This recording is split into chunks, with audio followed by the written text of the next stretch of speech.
warahmatullahi wabarakatuh. Bismillah, alhamdulillah, wassalatu wassalamu ala asyrafil anbiya wal mursalin wa ala alihi wa sahbihi ajmain, amma ba'd. Faqad qala Allah Ta'ala fi kitabil karim,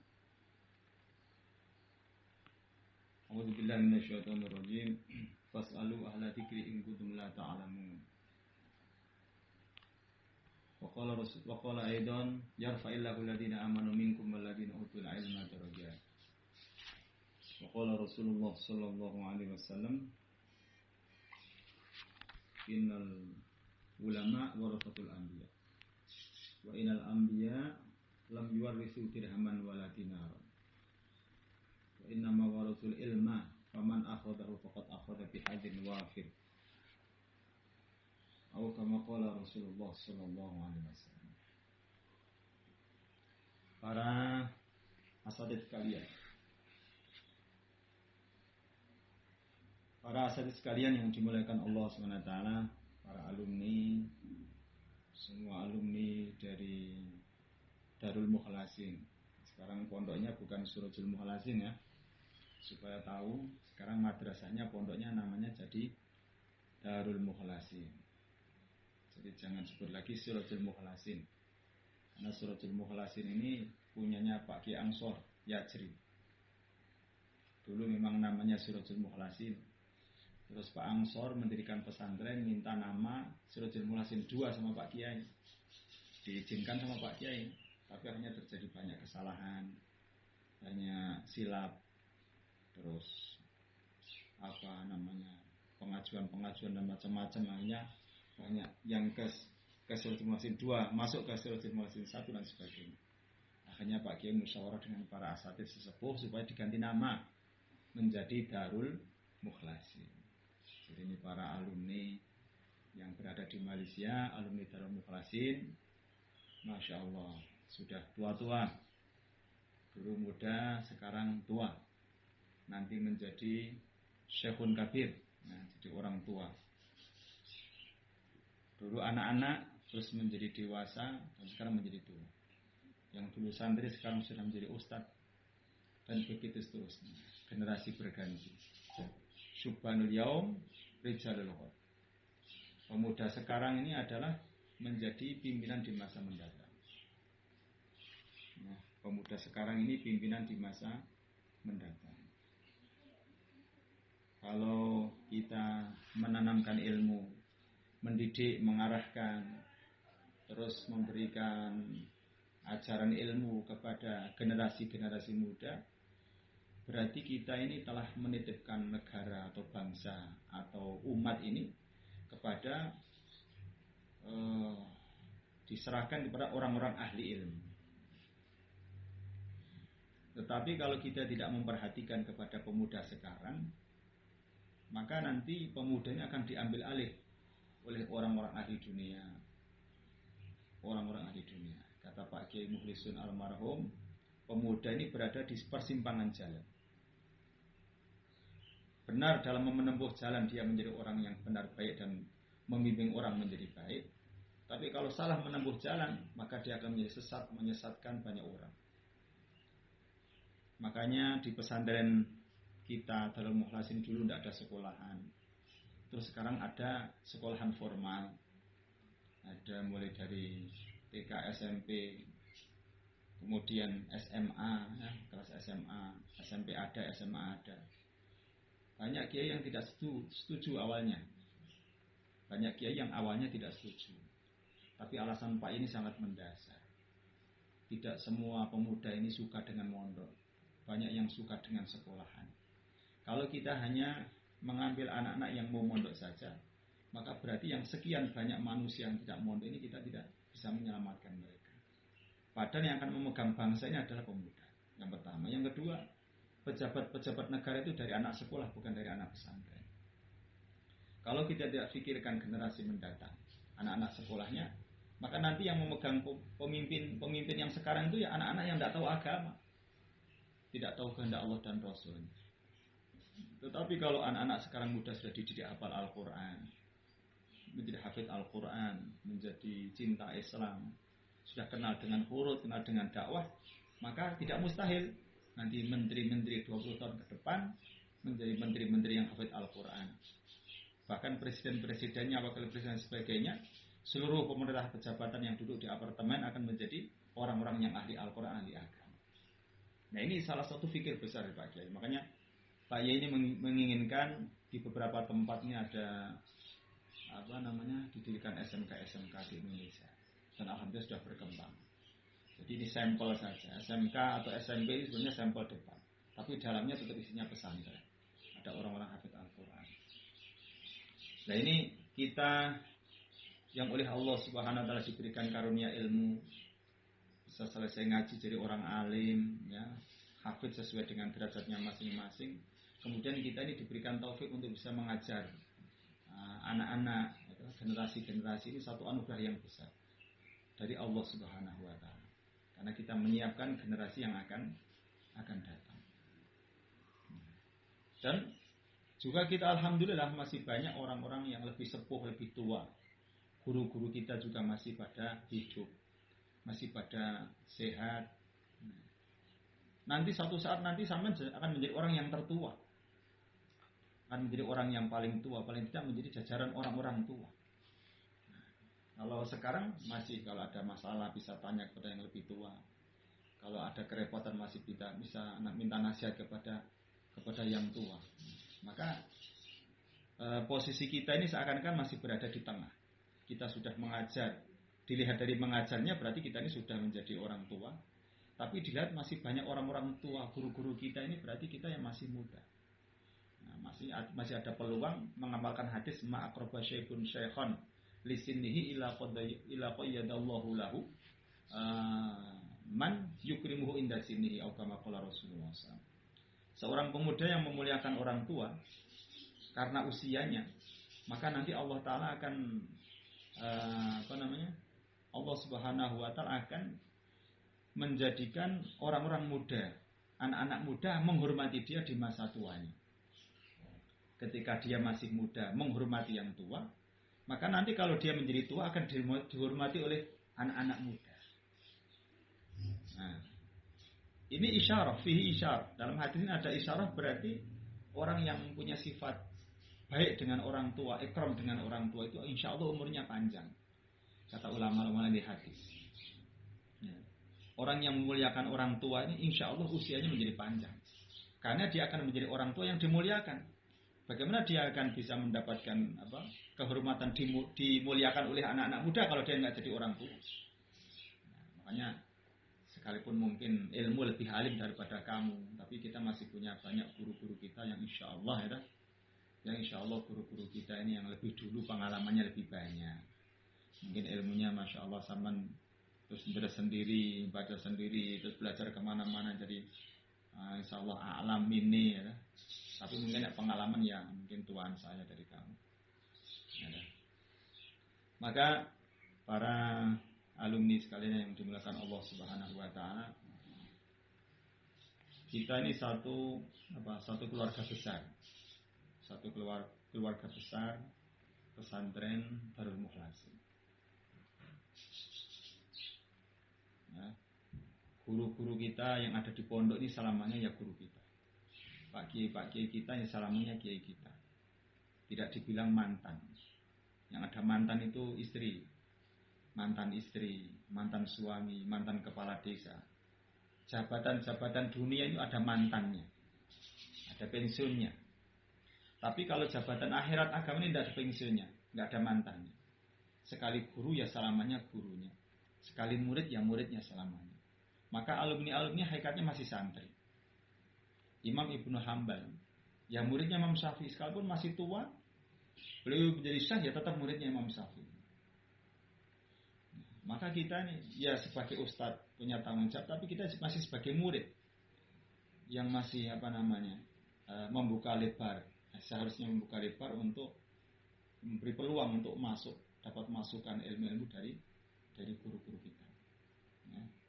Maka bagaimana arahan-arahan, nasihat-nasihat dari guru-guru kita ini kita pegang yang betul-betul. Insya Allah ini membawa barokah. Saya termasuk yang menderek ke Pak Kiai perjalanan setahun yang terakhir dari Merauke sampai Sabang, dari Indonesia Timur sampai Indonesia Barat. Ustaz digilir 40 hari bergantian. Saya termasuk yang apa namanya, yang ikut 40 hari, mulai dari Sulawesi sampai Kalimantan.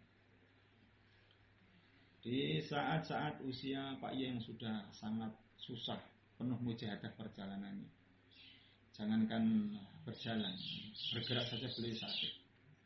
Tapi beliau menyempatkan waktu untuk keluar setahun ya, demi menemui umat, terkhususnya adalah ingin jumpa dengan alumni-alumni. Nah, Pak Ye betapa rindunya, betapa kangennya dengan santri-santrinya. Kemungkinan ya pengen ke Malaysia, tapi karena jauh jadi ya terhalang oleh sekat dan jarak.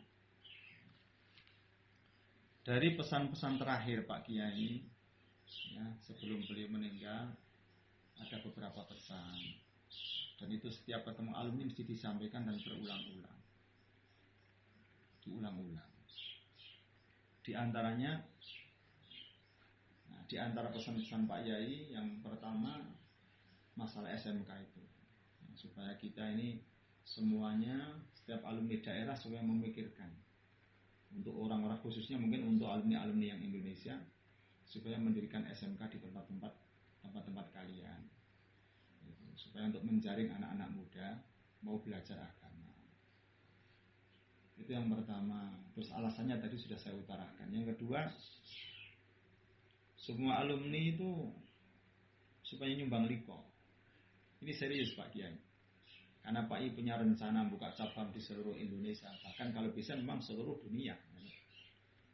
Maka dibutuhkan liko. Liko itu lembaga infak qardul hasan. Lembaga infak qardul hasan. Liko qardul hasan. Yang mana uang itu nanti akan dialokasikan untuk ya pesantren pusat dan cabang-cabangnya, untuk pembangunan, untuk pemberangkatan santri, untuk cetak mencetak dan lain sebagainya. 2,5% sampai 5%. Saya ketemu alumni di mana-mana, mungkin di Lampung, mungkin di Kalimantan atau di mana saja, mungkin di Sumatera juga saya sampaikan bahwa pentingnya kita ini kalau mungkin sudah punya gaji atau pendapatan, sisihkan 2,5% sumbangkan untuk layanan. Ini Pak Yai yang benar-benar menyampaikan. Kemudian yang ketiga, dalam hal dakwah supaya ikut arahan Pak Kiai. Dalam hal dakwah supaya ikut arahan Pak Kiai, terutama mungkin yang di Indonesia, ya kan, yang ada ikhtilaf yang keras. Di Malaysia saya nggak tahu. Tapi insya Allah ini barokah. Arahan Pak Kiai itu insya Allah barokah. Dia tidak menyesatkan. Ya alasannya banyak. Itu diantara nasihat-nasihat penting dari Pak Kiai 3 hal itu untuk para alumni. 1 masalah liko, yang kedua masalah SMK itu, yang ketiga masalah arahan dakwah itu para masyayikh. Kemudian para alumni sekalian, para santri-santri sekalian, santri-santri Darul Mukhlasin yang dimuliakan Allah Subhanahu wa taala. Jadi kita ini diberi amanat oleh Allah Subhanahu wa taala untuk membawa ilmu, meriwayatkan ilmu dari guru-guru kita kepada orang lain. Karena hakikatnya memang ilmu itu ya ilmunya Allah Ta'ala. Ilmunya Allah Ta'ala yang dibawa oleh baginda Muhammad Sallallahu Alaihi Wasallam. Oleh baginda disampaikan kepada para sahabat, dari sahabat kepada para tabi'in, para tabi'in sampai kepada guru-guru kita. Tentunya ilmu yang sebenarnya adalah ilmu yang memang diwariskan. Kita wariskan dari guru-guru kita. Dan ini masih kemurniannya terjaga, yaitu di pesantren-pesantren. Kalau ilmu-ilmu yang ada di sekolahannya kita nggak tahu sumbernya. Kata Pak Yaya, sanadnya itu sudah belak-belak, melewati orang Yahudi, melewati orang-orang tidak Islam. Bagaimana kita akan mengambil agama dari orang yang bukan ahlinya? Ibaratnya air jernih itu melewati comberan. Sama Malaysia comberan. Apa comberan itu? Comberan itu apa? Ya air kotor. Nah begitulah. Nah, saya sering mengatakan comberan. Comberan itu ya kayak jamban. WC itu. Nah, air jamban. Jadi air jernih lewati sungai jernih jernih tapi lewat jamban dulu baru sampai kepada kita. Ya bagaimana ilmu seperti itu mesti keliru. Sehingga banyak kepahaman-kepahaman yang keliru, banyak kepahaman-kepahaman sesat ini karena berangkat dari sanad yang salah. Laulal isnad laqala man syaa masa. Kalau tidak ada sanad maka orang akan berkata sendiri sekehendaknya. Ngomong sakarpe sendiri. Ya kan? Baca-baca buku, diterjemah sendiri, diangan-angan sendiri, disampaikan. Nah, ada dulu alumni itu mondok di Payaman. Tapi di pondok sering baca buku, terus akhirnya jadi sesat. Masya Allah. Naudzubillah min. Ada juga banyak. Saya heran. Ada alumni jadi Wahabi. Ada alumni kok jadi Wahabi. Nah, ini kan salah-salah baca. Dia ini adalah ngaji tidak sesuai dengan arahan guru. Jadi apa yang dia sampaikan akhirnya jadi keliru. Oleh itulah kita ini senantiasa tamasuk, berpegang teguh dengan guru-guru kita. Di situ ada Pak Ustadz Manan yang termasuk yang paling awal dari Payaman, termasuk dari guru kita. Saya mengajar juga sesuai dengan guru-guru saya yang mengajar. Apa yang guru-guru sampaikan, ya saya sampaikan. Nah, itu namanya ilmu. Ilmu ini warisan. Ilmu itu bukan inisiatif. Ilmu ini bukan ide-ide. Tapi ilmu itu warisan. Al ulama warasatul anbiya. Kalau kita ini menerangkan satu buah hadis Nabi. Nah ini jangan kita menerangkan sesuai dengan menurut angan-angan kita. Tapi mesti kita lihat tafsirnya hadis itu bagaimana. Ulama dalam menafsirkan hadis bagaimana. Begitu juga kita membaca Al-Quran. Ini mesti harus lihat bagaimana ulama-ulama para mufassirun cara menafsirkan. Pak Ki Azhari yang di Payaman itu kalau ngajar nggak punya tafsir, nggak berani ngajar. Karena khawatir nanti yang disampaikan ini jadi nafsunya sendiri. Kalaupun benar tetap salah karena kita bukan mujadid. Benar namanya kebetulan. Makanya kita ini di dalam mengajar ini perlu sekali kita ini tamasuk dengan ilmu-ilmu yang dari guru kita. Kalau kita lihat syarah, ini suatu pelajaran. Ulama-ulama dalam mensyarahi kitab, mereka ini berasal dari negara yang berbeda-beda. Misalnya syarah minhaj. Itu syarihnya itu ada yang tinggal di Mesir, ya. Ada yang di Mekah, ada yang tinggal di mana. Syarihnya ini para surahnya ini berbeda-beda tempat. Tapi muatan isinya sama. Isi yang disampaikan, yang ditulis dalam syarah-syarah ini bukan sesuatu yang sangat beda nampak. Dan mereka di dalam menjelaskan juga meriwayatkan dari guru-gurunya. Kada qala fulan, kada qala syekh fulan, kada qala syekh fulan, begitu. Ini artinya kita mengajarkan ilmu kepada generasi-generasi atau kepada murid-murid kita. Ini yang kita ajarkan adalah ilmu-ilmu yang memang kita dengar, kita baca. Dari kitab-kitab memang yang dari guru-guru kita. Yang disahkan, yang diperbolehkan oleh guru-guru kita. Nah, kalau kita sudah terbiasa seperti itu, insya Allah nanti apa yang kita sampaikan kepada orang lain juga akan benar. Tidak akan terjadi kesesatan di mana-mana. Ini pentingnya kita ini tamasuk dengan guru-guru kita. Karena tidak akan paham. Ya. Seseorang tidak akan paham mengambil agama kecuali lewat guru. Siapa orang yang paling paham Al-Quran? Kanjeng Nabi. Siapa orang yang paling paham terhadap kehidupan Nabi? Ya para sahabat. Dan siapa orang yang paling paham kepada hadis sahabat? Tentunya para tabiin. Karena mereka muridnya langsung para sahabat. Nah, kemudian siapa yang paling paham dari kehidupan tabiin? Ya tabiin. Tasalsul musalsal sampai kita. Yang paham agama itu guru-guru kita. Nah ini penting. Silahkan, maksudnya kita punya metode itu tidak masalah, bebas. Tapi untuk ide-ide ilmiah ini memang harus disandarkan dengan guru-guru kita. Atau dengan ulama-ulama yang memang dilegalkan, dibolehkan oleh guru-guru kita. Baca-baca buku itu bagus. Bagus, baca-baca kitab itu bagus. Tapi kitab yang buku yang memang dibolehkan. Karena maaf sekarang namanya karya kitab itu semua Wahabi juga ngarang. Orang-orang sesat, orang-orang liberal juga ngarang kitab. Bahasa Indonesia, bahasa Arab, bahasa Inggris semuanya juga banyak. Keliru kita dalam membaca kitab yang tidak diperbolehkan, bahaya akan mengubah pola pikir kita.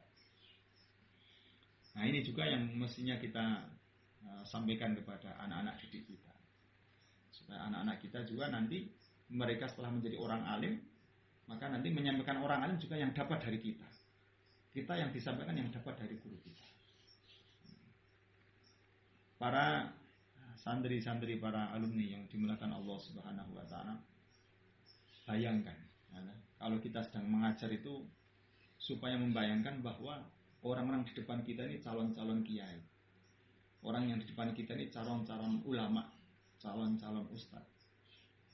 Sehingga kalau kita ini mengajar, di depan kita ini calon ustadz, kita ini akan semangat. Kadang-kadang ustadz juga malas ngajar. Ada loyonya, ada lemahnya. Nah, saya juga kadang-kadang lemah.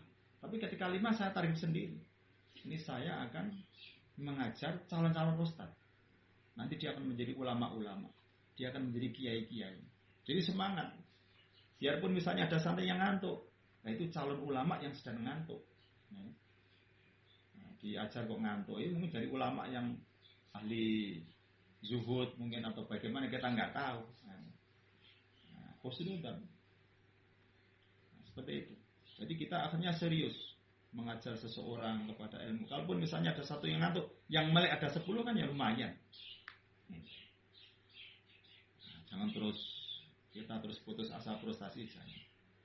Dan kemudian Allah Subhanahu wa taala gunakan kita untuk menyampaikan kebaikan kepada orang lain. Sabda Nabi, "Idza mata ibnu Adam in qata amalu ila min salasi." Shadaqatin syariatin ilmin yatafobi awalatin syariatin yaqul. Yang saya tekankan di sini adalah ilmin yatafobi. Sahabat mungkin perawi hadis yang paling banyak namanya sahabat Abu Hurairah radhiyallahu anhu. Semua umat ini berhutang kepada Abu Hurairah radhiyallahu anhu. Karena semuanya ngambil sanad ilmunya. Semua orang ini ngaji semua dengan Abu Hurairah. Di pahala kita, kebaikan kita ini ngalir semua di dalam catatannya sahabat Abu Hurairah radhiyallahu anhu. Tapi di balik Abu Hurairah ini ada orang yang lebih hebat lagi. Namanya Tufail Ad-Dausi. Kita sudah saling baca kitab Hadits Sahabat. Yang ngajak, yang naskil Abu Hurairah masuk Islam. Nah, padahal Tufail tidak terkenal. Alimnya kalah dengan Abu Hurairah. Bukan orang ulama besar. Tapi dia yang menjadikan masuk Islam.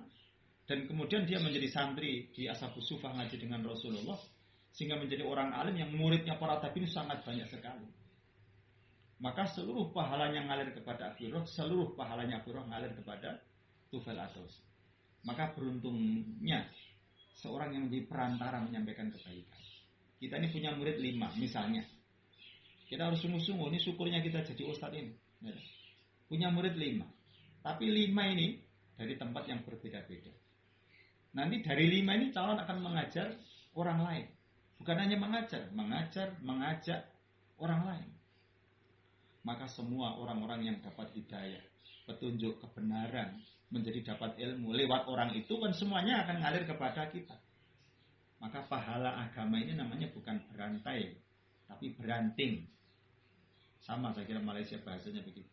Kalau berantai ini satu lingkaran, satu besi rantai akan diikat dengan satu rantai. Satu beranak satu terus berantai kelamaan. Tapi agama ini beranting, satu bisa menjadi cabang 100 masing-masing cabangnya menjadi 1000. Itu lontung. Orang abid ini dia amalnya hanya untuk dirinya sendiri. Ya, dia pahalanya diambil sendiri. Tapi kalau orang alim ini, ya, pahalanya dia akan terus sampai hari kiamat. Kalau kita dengar satu orang hafid Al-Quran bisa mensafati 10 orang, singkuluhum qad wajabat lahumunna, yang sudah dipastikan wajib masuk neraka, disafati. Kalau orang alim bisa nyafati tidak terbatas, sesuai dengan kapasitas ilmunya. Bagaimana berapa orang dia ajar, berapa orang yang dia sampaikan, bisa mensafati banyak orang. Nah, maka kita ini syukur yang sungguh-sungguh. Maka bagus, saya senang nih alumni yang di Malaysia ini merapat dalam satu tempat, supaya kita ini masih saling menasihati. Di situ ada Pak Manan bisa menyampaikan sama teman-teman, bisa memberikan nasihat kepada teman-teman, kumpul sehingga pikiran kita ini masih jadi satu. Walaupun kita sudah jadi kiai-kiai, jadi ustadz-ustadz punya pondok yang berbeda-beda, tapi kalau kumpul nih kita ini satu kesatuan.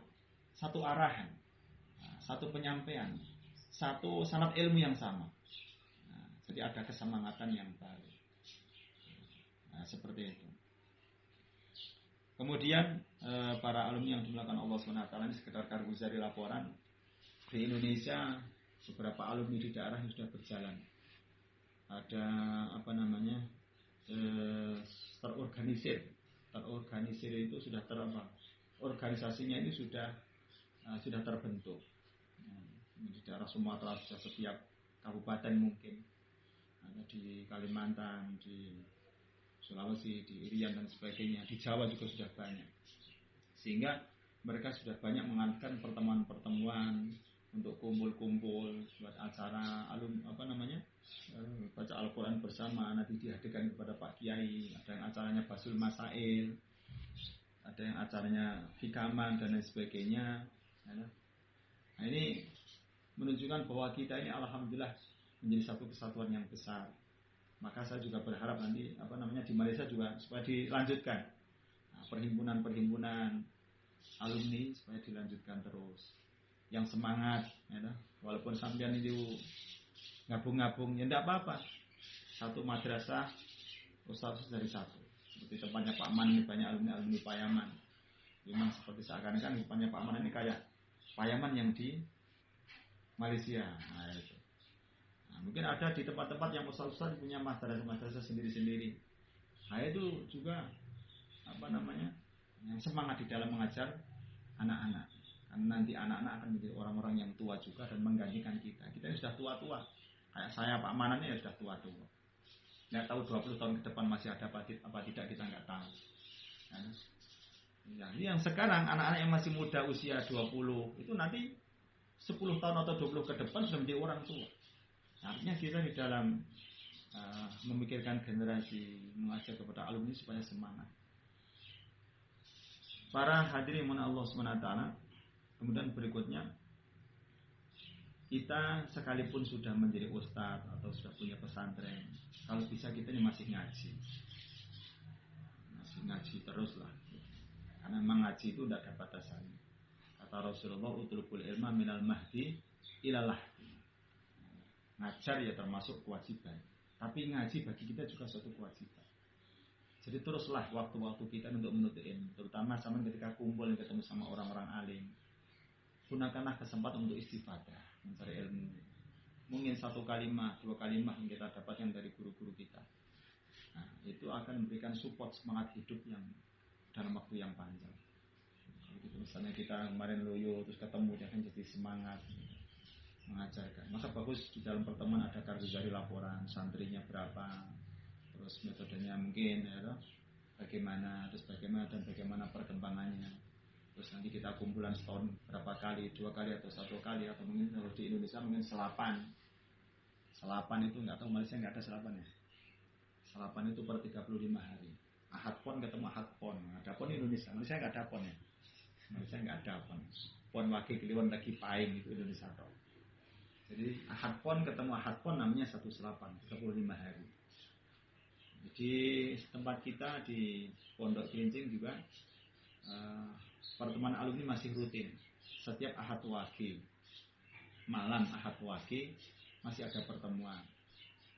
Kalau kamu minta live di situ ya nggak apa-apa, nanti supaya dimusyawarahkan. Yang ngajar Kiai Muhammad dan guru-guru kita, alumni yang sepuh juga datang. Setiap ahad wagi. Ngajinya kitab hikam, kemudian kitab Mukhtarul Hadis, kemudian ada tanya jawab,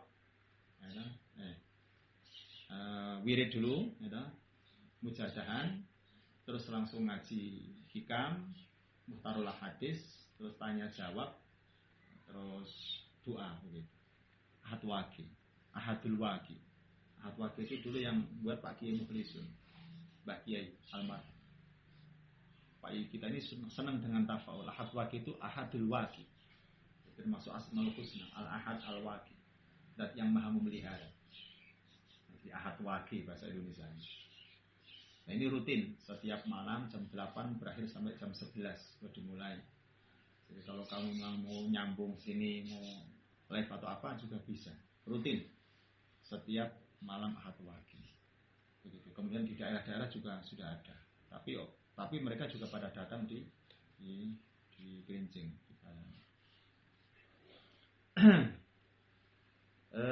Para asatidah, para alumni semuanya dimuliakan Allah SWT. Saya juga terima kasih kepada ustadz-ustadz yang di situ masih terus mengajar, ya. Terutama mungkin kepada Pak Manan yang mungkin pertama dan bisa membawa banyak santri. Pak Manan, ada Ashari itu di situ, ada Pak Elias, saya nggak tahu Elias hadir nggak di situ tuh. Nah, itu ada Elias juga ada itu, saya juga nggak pernah tahu beritanya bagaimana. Nah, itu nanti kalau terus bisa kumpul itu orang-orang, termasuk orang-orang yang pertama, ya, terus ngajak orang-orang yang begitu banyak sehingga Malaysia jadi banyak pelajar yang datang di Indonesia. Beruntung orang-orang yang pertama. Dan kalian yang sekarang ini jadi alumni juga masih beruntung, karena di belakang kalian ini masih banyak juga ribuan orang yang masih datang untuk mondok di sini. Jadi semangatlah berjuang, bergabung, kalau ada apa-apa musyawarah. Jadi sekarang ini alumni yang sepuh, maksudnya yang ustaz-ustaz sepuh di sini ada saya, Pak Muhammad, kemudian Gus-Gusnya, ya. Kiai Muhammad. Kalau kita Gus Muhammad kita panggilnya sudah Kiai Muhammad. Di sini nggak ada yang panggil Gus Muhammad. Kiai Muhammad, Gus Hamid, Gus Ahmad, Gus Dur, nah, sudah besar-besar, sudah kiai-kiai semua. Yang paling tua ya saya, Pak Muammar, yang tua Pak Izzuddin. Ya, ada. Yang lain ini ada Ustaz muda, ada Ustaz Haris, masih di sini Ustaz Ismail, Ustaz Ahmad Tabah, Ustaz Atok, ada Ustaz Usman. Itu yang di Gerincing. Kalau di Ancol ada Pak Fauzin, ada Pak Imam, ada Pak Salim, dan lain sebagainya. Nah, kita di sini banyak orang-orang tua ini, maksudnya sering diundang, sibuk untuk kunjungan-kunjungan di daerah-daerah. Jadi mungkin zaman Pak I dulu ngundang nggak berani mungkin. Sekarang Pak I sudah almarhum menjadi ustaz muda, maka daerah-daerah ini ngundang terus. Jadi hampir kita ini nggak berhenti keliling terus. Sekarang kemarin Gus Hamid juga di Irian saya, di Merauke, kayaknya belum pulang. Dan sebentar lagi nanti Kiai Muhammad dari Kebunya di Palu, di Gorontalo, dan mungkin di daerah Sulawesi sekitarnya. Kemudian siapa kemana-kemana terus keliling. Jadi alumni-alumni, karena kita ini alumni juga semakin banyak. Maka Malaysia juga yang semangat, ya.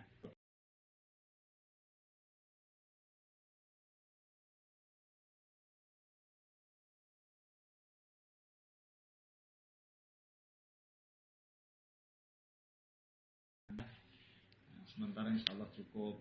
Sudah nanti tadi sudah banyak nasihat dari Pak Manan, dari saya, ya begitulah sedikit yang saya sampaikan. Semoga bermanfaat, dan apa yang saya sampaikan ini tentunya yang menjadi keresuan oleh para masyayikh dan para ustadz-ustadz yang ada di sini. Masya Allah. Oh, doa, ya.